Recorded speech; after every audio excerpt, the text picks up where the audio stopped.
से एक अपराधी का एनकाउंटर बर्दाश्त नहीं हो रहा है, जिन्हें एक माफिया की मिट्टी में मिलने पर मजहब दिखाई दे रहा है, तो ऐसे लोगों का मजहबी चश्मा उतारने के लिए ना हम कुछ तथ्य दिखाने जा रहे हैं। 12 अप्रैल को यूपी पुलिस ने 2.5 लाख के इनामी बदमाश आदित्य राणा, 2 तस्वीरें देखेगा, आदित्य राणा का भी एनकाउंटर हुआ था, आपको पता भी नहीं होगा, क्योंकि वो आदित्य राणा था, असद नहीं था, तो शोर ही नहीं मचा। समझ रहे हैं आप? 2 दिन में 2 एनकाउंटर हुए हैं। उसके एनकाउंटर पर, मतलब आदित्य राणा के एनकाउंटर पर, क्या आपको राजनीतिक रुदाली सुनाई दी? क्या किसी एक नेता ने कहा कि वो हिंदू था, उसका एनकाउंटर कर दिया? लेकिन अपराध में मजहब ढूंढने वालों को सिर्फ असद का मजहब दिखाई दिया। आप खुद अपने आप से सवाल पूछेगा, 2 दिन में 2 एनकाउंटर हुए, आपको पता भी नहीं होगा आदित्य राणा का भी एक इनामी बदमाश था, ये इसका भी एनकाउंटर हो गया। किसी ने बोला हिंदू था, मार दिया, क्यों मार दिया? 2 दिन में 2 एनकाउंटर हुए। लेकिन देश में यह राजनीतिक रुदाली, मजहबी डिस्काउंट या माइनॉरिटी माफिया में माइनॉरिटी सिर्फ असद की क्यों ढूंढी गई? सोचिएगा इस सवाल पर। राणा को मारा, कुछ नहीं हुआ, किसी ने शोर नहीं मचाया, लेकिन असद का एनकाउंटर हुआ तो फिर राजनीतिक रुदाली शुरू हो गई और फिर मजहब भी जरूर नजर आया। राणा पर एकदम चुप्पी, किसी ने थोड़ी ना कहा कि हिंदू था, क्यों मार दिया? विकास दुबे को मारा, किसी ने शोर मचाया?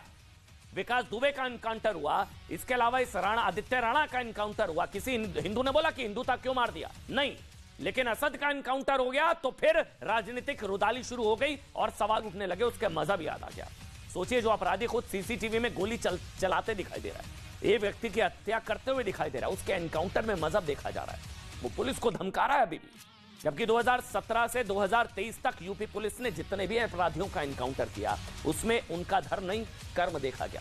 लेकिन मजहब की राजनीति करने वालों की आंख में आंसू तभी आए जब किसी धर्म विशेष से जुड़े अपराधी का एनकाउंटर हुआ। वैसे माफियाओं का कोई धर्म नहीं होता है।